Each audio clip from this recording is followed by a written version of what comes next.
Dear students, I hope you all have learned all the letters with their sounds of part 1.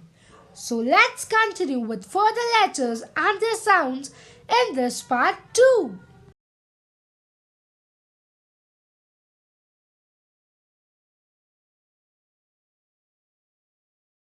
I am G, the letter G. I make the sound G G G.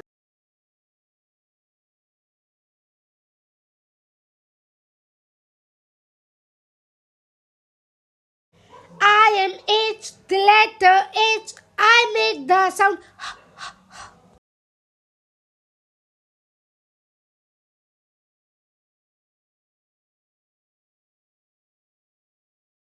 I am I, the letter I. I make the sound E E E.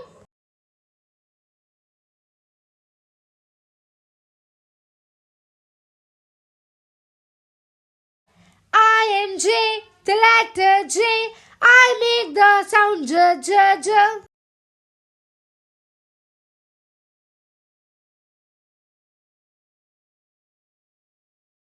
I am K, the letter K.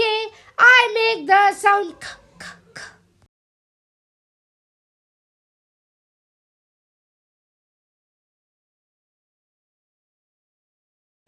I am L, the letter L. I make the sound L L.